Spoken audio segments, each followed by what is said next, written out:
Got all mad and like freaked out and slammed all my stuff down, slammed my lamp down and smashed it and broke my table.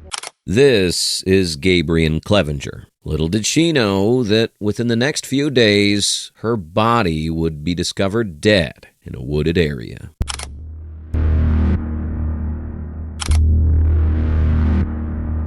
But when authorities began investigating the case, little did they know that the very person Gabrielle feared most would ultimately turn out to be the last person to see her alive.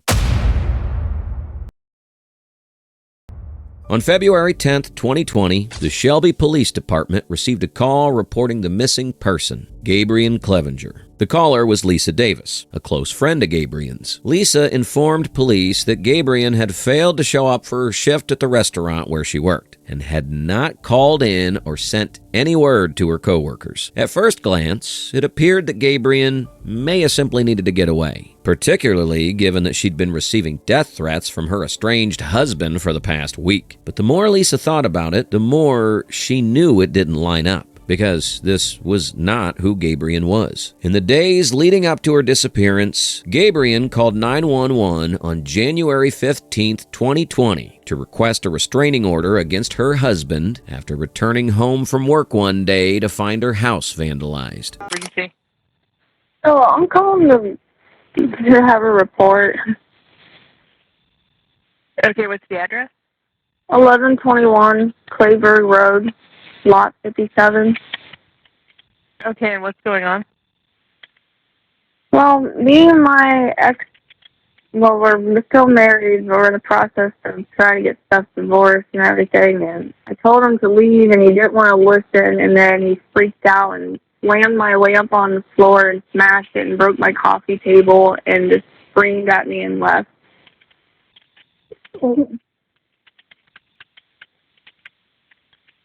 And what's his name? What's my name? It's Gabrielle Clevenger. And what's your phone number?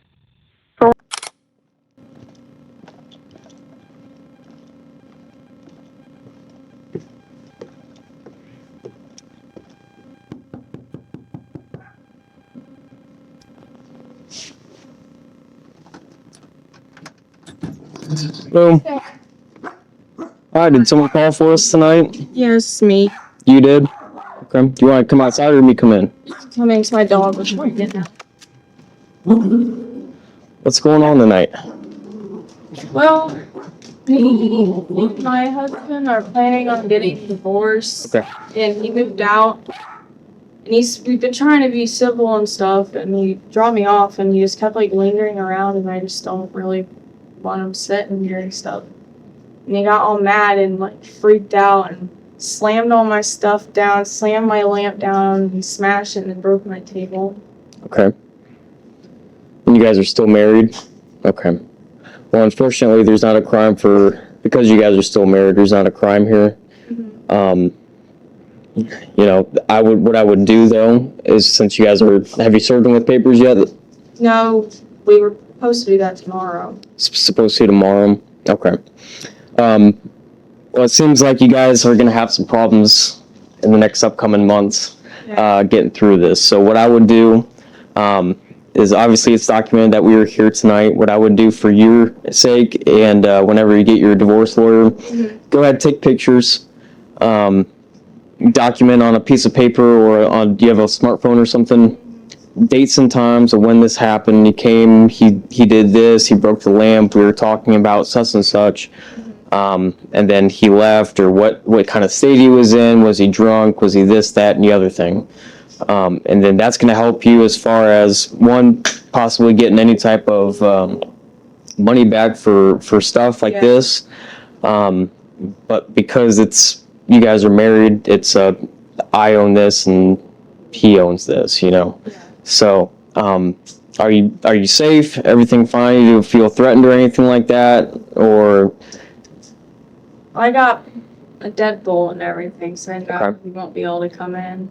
So does he still get mail here and live here, or? I don't know if he transferred it yet, because we haven't really been speaking much. He just takes me up, takes me where, takes me home. Okay, but you guys are still on a trying to seeing each other basis we're trying to. to be civil so that I can still get to work so I can be able to pay my bills. Gabriel and Alec Blair had married on August 17th, 2019, but within just 8 months, their relationship had deteriorated so severely that Gabriel lived in constant fear of him. Blair was deeply abusive, and according to Lisa, Gabriel had never truly been happy in the marriage. She was always walking on eggshells, never knowing what he might do next. But he's just been acting violent about stuff Okay. and things. Okay. What's his name? Alec, Okay. Do you know his social or anything like that? Do you know how old he is? 21. There's no need. You know his birth date? June 2nd, 98. Okay.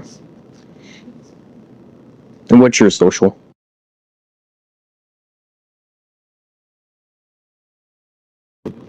A good phone number for you? Well, he turned my phone off, so He turned your phone off? Okay. How did you call today? I just called the 911. 911 only? Okay. So you don't have a phone right now? No. Okay. All right. Well, like I said, I'm going to add some notes to it and what happened tonight. If he does come back and give you a problem, go ahead and give us a call. We didn't know at the time that we couldn't call you back, or else we would have been here a little bit sooner. Turned it off, and That's something to think about too, if you can. And a phone plan or something, or some type of phone with minutes. That way, we can either contact you or you can contact someone else. Okay. That way, you're not kind of stranded out here without calling 911. But like I said, anything else, document, and then if he has any other problems like that, then give us a call. Okay. All right. Okay. Yep. Thanks. Have a better night. After the officer finished documenting the incident and offering what guidance he could, he left. But it'd be less than 2 days before the Shelby Police Department received another 911 call from Gabriel. 1121 Clayburg Road, lot 57. 1121 Clayburg Road. What was the lot again? 57. Clayburg. Okay, and what's the phone number that you're calling from? What happened? My house got broken into, and my landlord called me, and I had to leave work and get here because my door was open. All my stuff is literally destroyed, and I think it was out from hate because I called the cops a couple of days ago because my ex-husband is freaking out, breaking stuff, so I feel like it was probably him and some of his friends. Okay, so long story short, your house got broken into, is that correct? Yes. Okay. And what's your name? Gabriel? Adrian, what's your last name? Gabriel. Oh, so sorry. What's your last name? Clevenger? It's a mustache. 32, so I can break for 2 OLs. Fine. Because I asked him about it. I was like, did you have something to do with this? And he goes, no, I didn't. I was like, Did you call or text him? Yeah, because he messaged me because the landlord tried calling him because he turned my phone off. So, And what did he say when you called him?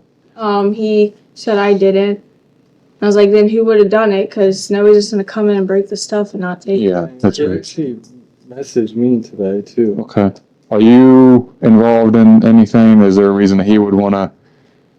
Well, he don't like me because me and her, we have a mutual friend. Okay. And so me and her just kind of started talking, being friends, and Gotcha. she started investing stuff with me, and she started feeling uncomfortable, so... No need for checks.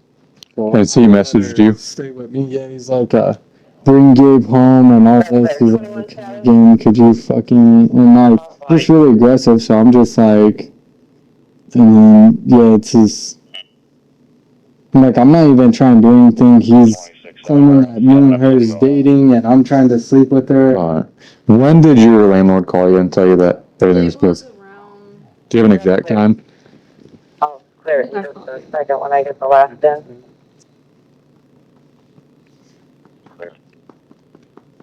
So he officially moved out Tuesday. and he was living here for how long? How long were you guys living here for? We just moved into this trailer back in the beginning of December. 236. Yeah. So around 2:30 is when my landlord called me. And what time did you get home? We got here at like 3:20, I think it was. Somewhere around that. Something like that, yeah. The home when you called me said about 20 minutes there, about 30 minutes here. So.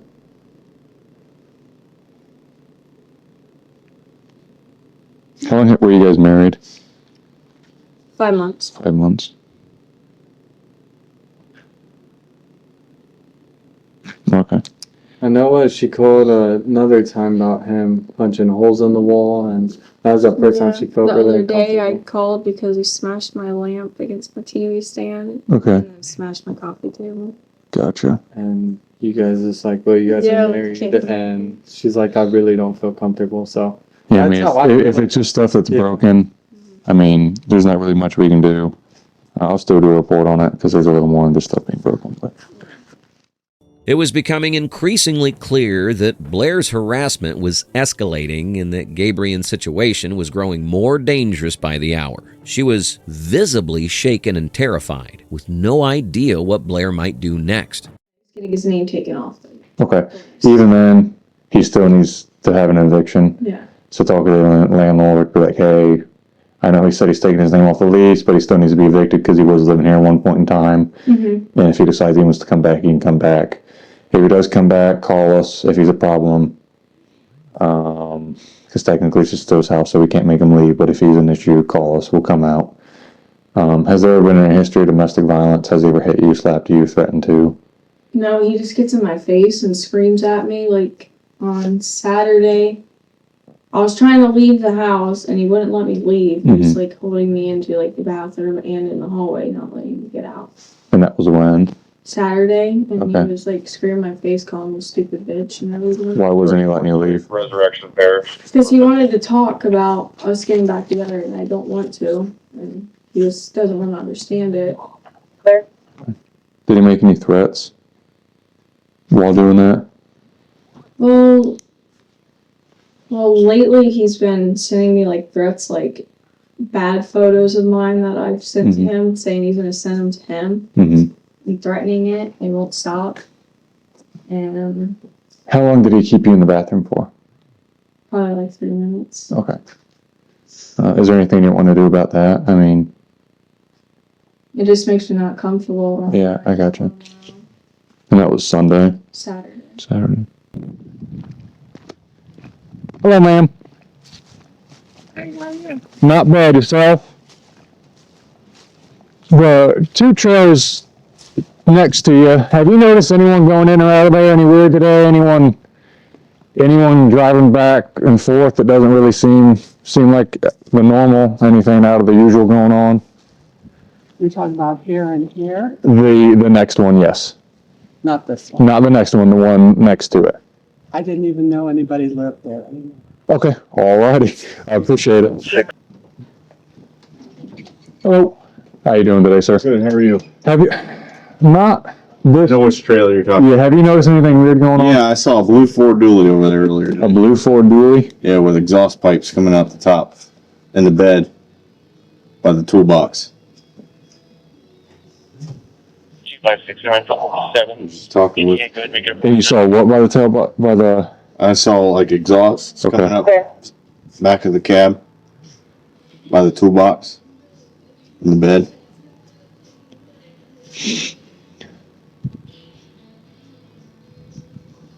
Did you see anyone inside of it? Yeah, there was, but I couldn't make out. He had like a beard. He was kind of tall. Could you get a white male, black male? Looked like a white man, White male. like a tannish maybe. Could you get a color of the clothes or anything like that? Navy blue. Navy blue shirt or sweatshirt. Okay, and when was that? I think I got back probably about 10 down, so I'm thinking anywhere from between 11 and 1. 11 and 1. Yeah.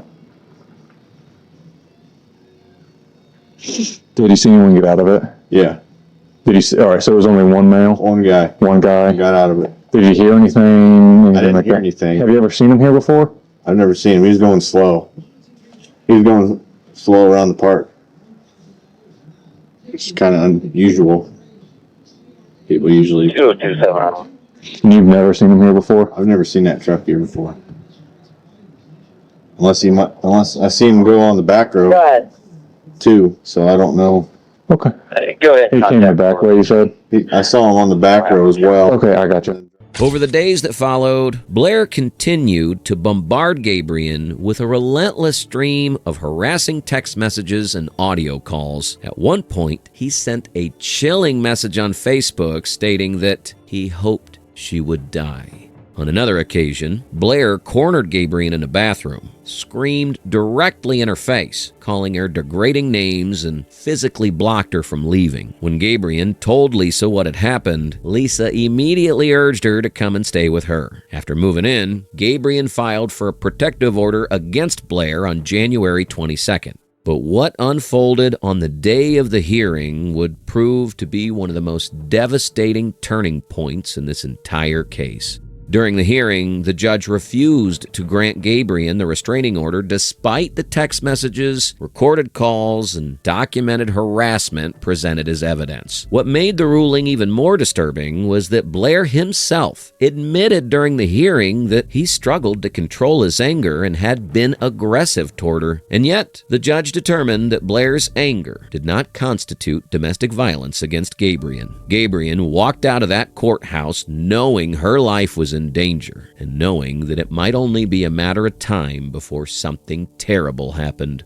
After receiving the missing person report, detectives immediately began investigating Gabriel's whereabouts. It was during this time that they learned something critical. Blair had shown up at Lisa's house that very morning and left with Gabriel, telling her they were heading to court to finalize their divorce. But what detectives soon discovered was that the two never made it to any courthouse. When they traced the last known location of Gabriel's phone, the signal pinged to an area near Blair's workplace. Detectives knew that was not a coincidence. Something was deeply wrong. They decided to pay Blair a visit at work, and what they uncovered there would crack this case wide open.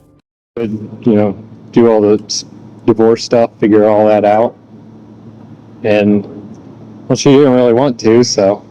Okay. Was she in the car with you? She came to the car with me.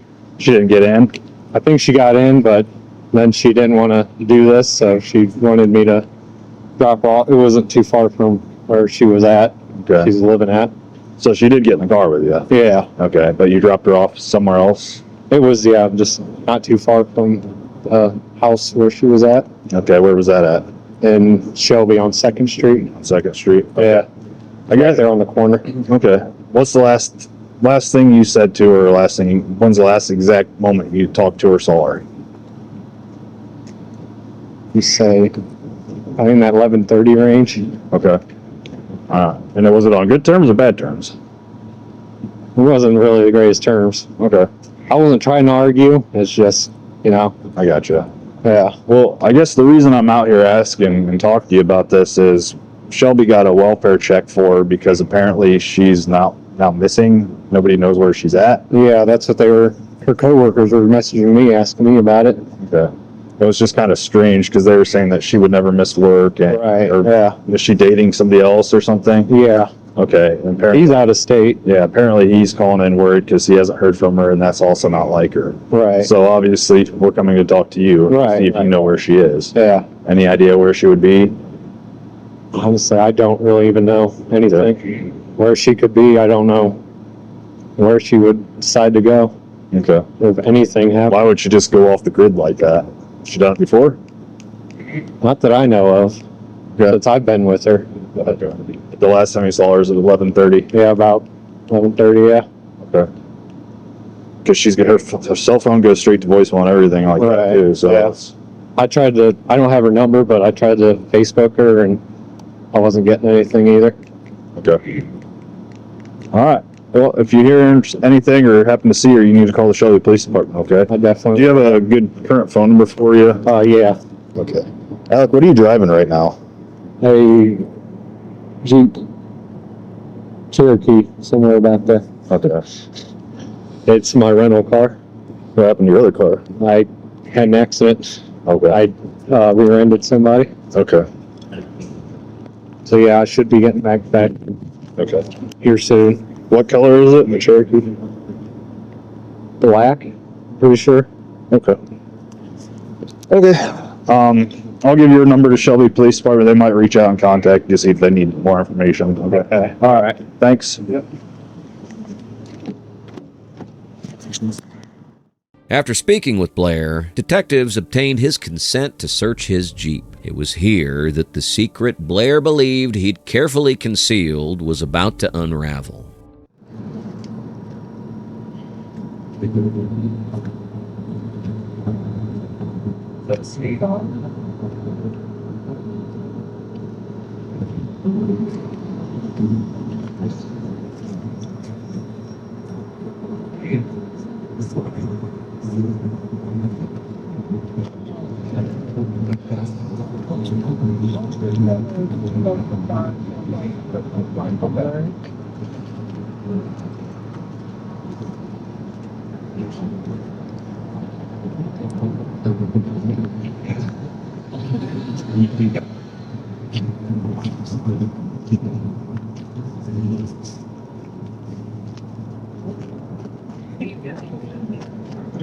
I'm not. I'm just, so we got a little bit of a situation here. He gave us consent to look in his car, and this front seat has blood everywhere. He's saying it's from his friend that has a nosebleed. I think they might have a fucking murder here. I'm not even shitting you. All right. Bye. Dude, there's... What the officers found stopped them cold. There were bloodstains inside the vehicle, and they appeared fresh. But that wasn't all. It was evident that someone had attempted to wipe them away. At that moment, the officers knew they were no longer dealing with a missing person case. This was a homicide. Like he's been cleaning in here. I see you clean that whole floor. I got my lieutenant coming up here because you guys might have some shit here. Where is he? He's up in the back of my car. Okay. So I don't have gloves on, but I guarantee your cell phone's in here. yeah, probably gonna have to get a search warrant, honestly. Yeah. I noticed. Yeah, and look at all the grass and mud on the. He's been driving off road. Right. Let's just go ahead and shut her up. Yeah, I shut it and lock it. There's no way nosebleed would get 737-1956. up in the seat like that.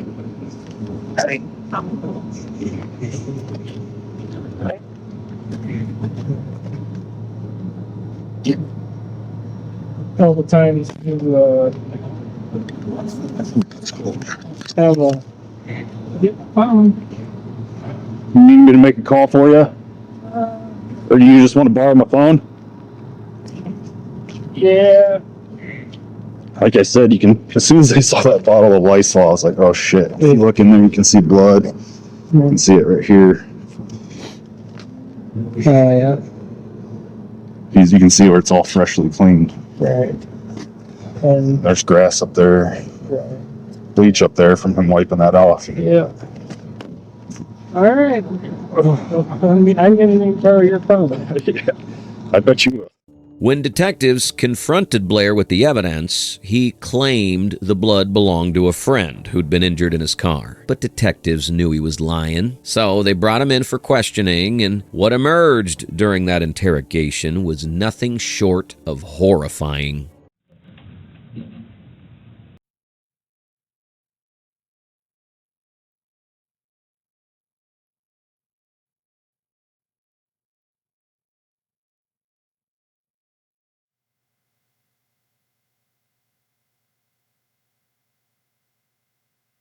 We'll go down and have some follow-up questions, get some clarification on things, just so we're all okay. Okay. We're gonna around that though. Would you to give me a DNA sample. What that entails is me on both sides of your mouth with these. Okay, yeah, that'll be fine. That'd be fine? Yeah. Okay.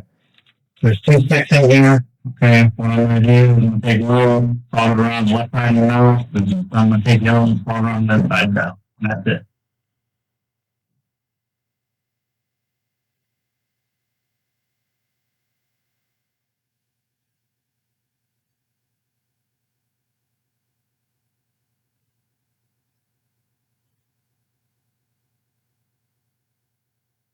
Need 4 hairs there.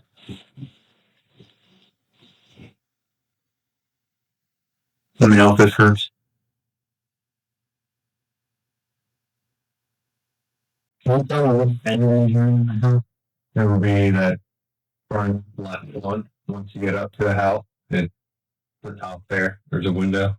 Okay, so if I go out my front porch and I go in the front door, that front stairs on the right, and I get stairs Going backwards. on the right. First one, yeah. Okay. Oh, the stone trip I go right next to the big screen TV. Yeah. Well, those things were a little, well, not a little, but really hazy on here because you're kind of not being hazy here. I'm just talking how it is. Yeah. You're really all over the place with is the route you took, where you were at. I don't even know where you were at. Right. Okay. Well, I went there earlier. We're straight with you about everything, so we'll do the same thing here. Okay. Like that. The little area on Taylortown. Yeah. Probably some time there. I will know your way around there at least by sight, without knowing street names. Yeah. Okay. So I know we can get more specific. I'm not sure on this one. Yada yada yada. Mm-hmm. You understand where I'm going with this? Yeah. Yeah. So when you picked her up on 2nd Street in Shelby, where did you go from there? What route did you take? That route to the main street on there on Shelby. So down to from Second to the main street, Yeah, like for like on. or did you go over 39? No, I'm going down through just basically just straight on over to the turn lane into Taylortown. Okay. So if you went down 2nd Street on Broadway, which is the main route there before it turns into Mansfield, those are the intersect. So did you go down to Main Street and then come over to 39, or did you take another side street over? I was on 2nd Street, took the left, then took another left, and basically just went straight on from there. Okay. And then there was that point where you turn onto Taylortown, like right beside MTD. Okay. So you ended up on 39, all the way past the car dealership, down past MDT, and took the left on Taylortown right there where it stops at 39. Yeah. Okay. So you told us earlier that when you took that route on Taylortown, it was your intention to go to your house first, Yeah. so that you could pick up work clothes, things like that, in case you got held over at the courthouse. Right, yeah. So is that right? Yeah. Okay. You also told me that when you initially struck Gabby, so she goes by her Gabe. Okay. So when you initially struck Gabe, we were on Taylortown, right after that church. Yeah. Okay. And again, you correct me if I'm wrong, because I'm just going by what you told me earlier, okay? Yeah. That was here when you first struck her at, and you said also in that area that she was when she lost consciousness. Is that right? Yeah. Okay. How long did it take to get her to go unconscious, approximately? Didn't tell like how many I was doing. It got kind of. Was it more than one before she went unconscious now? Yeah. A lot more than one. And how much was she bleeding It was pretty heavy. from where, like the face? Yeah. Okay. When Blair picked up Gabriel under the pretense of taking her to the court, it was an act of pure deception. He never intended to go to the court. Instead, somewhere along the way, he began to assault her, and she eventually started to bleed. However, as the detective continued to question Blair, what truly happened in those moments became increasingly difficult to ignore. So you mentioned earlier that after all this was done, it was at your house where you went and you cleaned up Yeah. a car. How much blood did you have to clean up? There was a lot on the seat, mainly. There it was. Okay. Anywhere else in the car? I think some got like on the dashboard just a little bit, but not too much of it. Okay. Now, are we talking like you got to clean up some droplets, little splatter, or are we talking whole puddles and pools that we got? It was just like flat and go. Okay. Now, this route that you took to get to your house, you're in there to get your work clothes, your first hitter, 200 spring mill, was it straight? Okay, you don't have to go home, went on the trail down there towards your house, there's altercations going on. You hear it all happen in that frame, or was it either driving around? No, no. Yeah, that happened like all there, and then I didn't drive around until got after. And between all that, we in a big house, trying to get ready to talk around through, and when the altercation gets physical, you're hitting her, she's going unconscious. You end up driving out to Golden Street. Yeah. Where you don't drive the car, there was no travel around elsewhere. It was, yeah, it was, okay. Basically just driving and I found somewhere. Okay. According to Blair, he only punched Gabriel before shoving her body out of his Jeep. But when detectives examined his account more closely, the details simply did not add up. A punch alone could not have been enough to kill someone. Something else had to have occurred within those few minutes, and detectives were determined to find out what. Oh, I think we gotta clear up here. Mm-hmm. And like I told you, I showed the police department. You were really well mannered up about stuff. Yeah. And while you're hiding stuff, you're gradually coming out with more information. Okay, I can tell you want to talk, you want to get this off. Right. Yeah. Okay. You don't seem like the type that wants to be vindictive about it. And, oh yeah, no. And try to make things harder. Yeah. You're certainly coming out with stuff. Yeah. Okay. So we want to take piece of the person here. Well, actually, there's two of them that we need to get cleared up here. Okay. You're not really honest about the manner of what killed. Right. Okay. So you agree with me, we're not being honest about that. Yeah.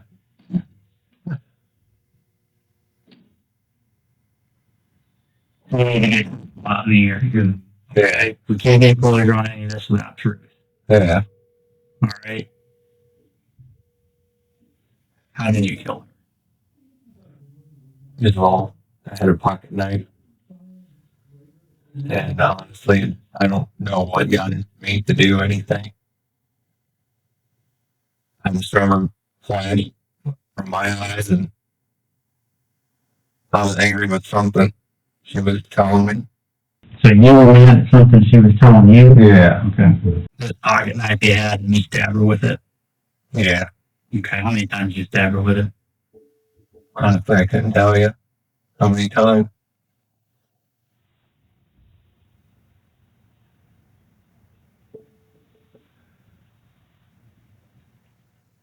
Did you slash her throat with it? No.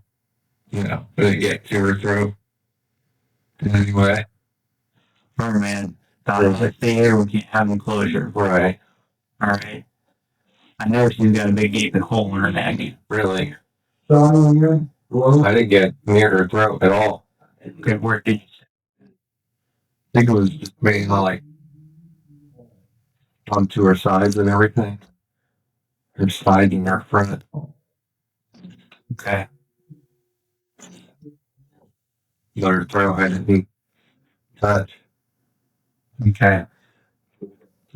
Being really honest so far, man. Yeah. There's no point in screwing her up now. Right. Okay. You know that's not true too. Be straight with me here.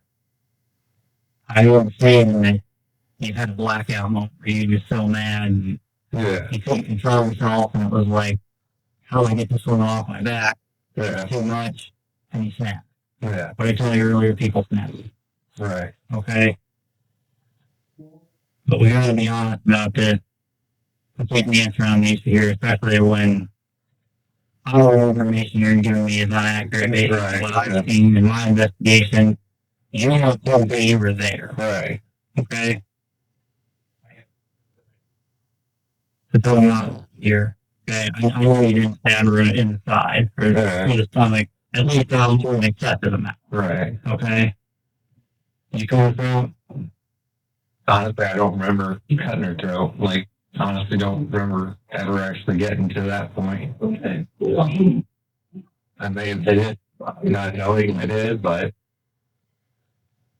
from what I can remember, I never touched her throat. Blair has now admitted to stabbing Gabriel, yet he's still withholding the full extent of what he did. He continues to claim that he cannot remember what happened, but that's difficult to accept. The moments in which he stabbed Gabriel are not the kind of moments a person simply forgets. I'm asking for clarification here. Yeah. So is it possible you may have done that and just not remember it because you were in a blind rage? Probably, yeah. Okay. So where do you for sure remember that?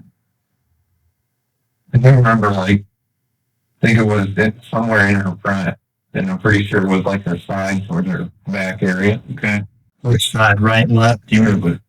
Right side. Okay. Be more honest here. Now we can get further. I appreciate that. Mm-hmm. Okay. I told you we had two major things I still need clarification on. Yeah. That was one of them. Okay. Now here's the other one. Mm-hmm. Okay. Has it been bad being honest? Like, has it been bad between? No. I mean, has it been bad, this whole interaction here? You being honest, being straight with me. You shoot me straight. You shoot me straight. Trying to get this. Yeah. Okay.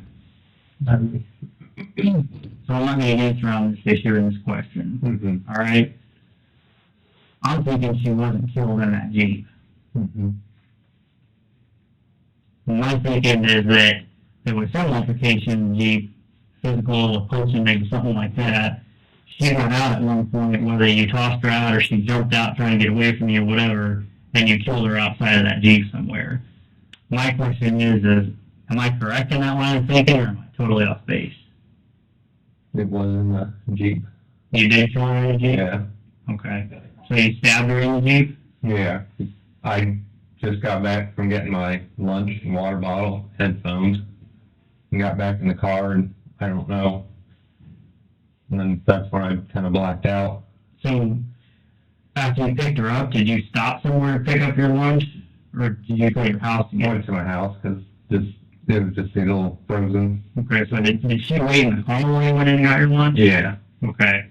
So did you hit her yet before you got to your house? Not before, no. Okay. Because that church in the intersection of Plymouth Springville and Taylortown, before you get to your house, going the route you're saying you went. Right. And you told me twice that you hit her to begin with at Taylortown and Plymouth Springville, and that's when she went unconscious. Right. Now you're telling me you made her all the way to your house. No physical altercation happens. She waits in the car while you go in and get your lunch. Right. Yeah. Okay, so we're taking this a different route here than you've already told me twice. Right. Yeah. When did this altercation start? It was right there, right after I got my lunch. Like in your driveway? Yeah. Was it inside your car, or did she get out of the car and have an altercation there? It was inside the car. Okay, like still in the driveway, or? Yeah. What? Okay. So did you stab her in your driveway? Yeah. Okay. Stab her to the point where she was dead in your driveway? Or did you drive off and keep stabbing her? How did this story evolve? Right there in the driveway. Okay. So after you went in the house, picked up your lunch and clothes, yada yada yada, come out to the car, get in the car, this altercation escalates and you stabbed her in the car in the driveway. And then did you just drive her over to Bowman by the tower and dump her out there? Yeah, because I was freaking out myself after I was blacked out after it. I blacked out. After they came back out for the lunch, what set it off that particular moment in time that things just went 0 to 100? I was asking some questions about her and this other guy, and she was saying stuff that just really got to me. So she was like saying something purposely get on your skin like that, or was she just seeing somebody? I mean, I was asking her stuff, but I probably shouldn't have asked her. Personal stuff between what they were doing. That was her answers and responses to this that got you upset? Yeah. Where was this pocket knife at prior to the stabbing happening? I think it was in my room, so I had to go back up there to get my headphones. So you didn't have the knife prior to stopping at your house to get your lunch? No, no. Okay. So when you got your lunch and you picked up this knife, go back outside, did you pick up that knife and go out there with the intention that you were going to kill her when you got back to the driveway? It was just, I don't know, like I just picked it up and I didn't want to do anything, honestly, to her at all. But then, you know, when she was answering the questions I was trying to give to her, it just kind of blacked out and I decided. Okay. So when you got her, you were thinking, maybe I will, maybe I won't, or did you just pick it up because you carry a pocket knife like most everybody else does? Me contemplating, honestly, with that. Contemplating hurting her? Yeah. And I don't really, like, I don't know why that was going through my head. So it would be fair to say you were contemplating it, and then after she starts getting under your skin with the answers to your questions, made the decision that you were gonna. Yeah. Okay. Was your intent just to hurt her by stabbing, or were you intended to kill her? I just wanted to hurt her, but then that's when I really blacked out. And she for sure wasn't alive when you left the driveway. Yeah, she was, I think she was, like, just slowly getting to that point where she was, you know, dying off. Okay. So she might have died while you were driving over the woman. Yeah. Several glaring inconsistencies in Blair's statements, detectives pressed him for one final, concise account of what happened, this time without the lies. Obviously, I've got a detailed version of your side of things here, okay? That's why I'm asking a lot of questions, taking a lot of notes. Okay, yeah. Detailed version of your side, okay? Before we take off here, so again, it's called a recorder. It's not on right now, okay? I turn this on, read off some information. Would you be willing to give me a take statement as far as what you just told me, not the whole shebang all the way through like we just went through in the last half hour or so, but just condensed simple facts as far as this is where we're going, this is what happened, this is what happened after that. Okay, yeah. You alright with that? Yeah. Okay. Tuesday, February 11th, 2020, Detective Andrew Lee of the Richland County Sheriff's Office conducting a take statement with Alec Blair. Also present is Sergeant Rich Eichinger with the Richland County Sheriff's Office. Mr. Blair, you've been advised of your waiver rights by me prior to this conversation, correct? Yep. Okay. And you decided not to invoke your rights at this time. You're okay with speaking to me, is that correct? Yep. Okay. Can you tell me, sir, what happened between you and Gabe Clevenger yesterday afternoon when you went to pick her up at her house? Picked her up because we were going to go to the courthouse to do some divorce stuff. So I wanted to do that. Went to my house on Taylortown where I was going to grab my lunch and stuff just in case I needed to so I can get to work afterwards. Well, I went up to get my headphones and I grabbed this pocket knife and I didn't have any intention to try and do anything. It was just me contemplating something and went back outside, put my stuff in my car. When I asked her some personal stuff between her and this new guy, and it got to the point where it got really under my skin. It triggered me and I blacked out. And that's when I started with pocket knife onto her. Okay. Did you stab Gabe Clevenger with that knife? Yeah. Did you stab her until she was dead? I didn't want the intention to, but that's where it got to. Okay. So, I mean, intentions aside, did you stab her until she was dead? Yeah. Okay. And what happened after that, sir? After that, I kind of had a freak out moment after I got not blacked out anymore, freaked out, and drove over to that place on Bowman with the cell tower and everything. Okay. And dropped her there. After that, I came back home and was freaking out more, trying to clean up the blood out of the seat and everything. and after that I went to work. Okay. What did you do with the knife and the rags that you used to clean up? The knife and the rag, I pretty sure I put it in the trash. Which trash? I think it was right there outside. Like in front of the house? Yeah, the big blue one. In the garage? Yeah. Okay. All right. And after this cleanup, throwing the stuff in the trash, you went to work? Yeah. All right. Did you send a text or a Facebook message to her new boyfriend from her phone saying basically that you had decided not to go through with going to the courthouse today and was going to do it another time? Yeah, I did, yeah. Okay. Do you have anything else you'd like to add to your statement, Mr. Blair, before we conclude? Nothing I can think of. Just a couple questions. Yeah. Do you remember what time you went to your house? Do you remember the approximate time? After or before? When you pulled in, what you that time? I'm thinking it might have been like 12 something. Right there in that 12 area. Do you remember how much time went by until the time you went to your room, until the time you went back and you stabbed your wife? I would say about 5 minutes. And was there any time, from the time when you stabbed her, and you said she was slowly going away, right? Yeah. Was that in the driveway? Were you driving down the road? Were you watching her in the driveway? Or? I started driving when she was.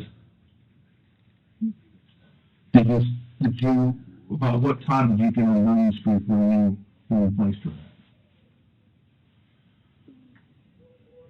I'd say about maybe 12:20, 12:30. And do you remember what the knife looked like? I think it was like red and had skulls on it. That was the base of it. Did at any time did you ever think about calling 911 or getting medical attention? I did not, but I probably, honestly should have. And at the time, it was a freak out moment for me. I didn't know what to do. Following the interrogation, Blair led detectives to the location where he disposed of Gabriel's body. Gabriel was found in a wooded area in Jackson Township near Shelby, discarded as though her life had meant nothing. But what detectives encountered when they reached that scene was far more disturbing than anything Blair had disclosed during questioning. Gabriel had been stabbed repeatedly, and according to the official autopsy report, Gabriel Clevenger had been stabbed a total of 14 times. The brutality of what had been done to her was beyond comprehension. Investigators also visited Blair's residence, where he'd been staying with family members. What they found there only deepened the horror. Tucked beneath a bed was a bag with blood splatters on it. Officers also discovered the knife, the very weapon used to take Gabriel's life, left behind by a man who believed he'd gotten away with it. Okay, there's a...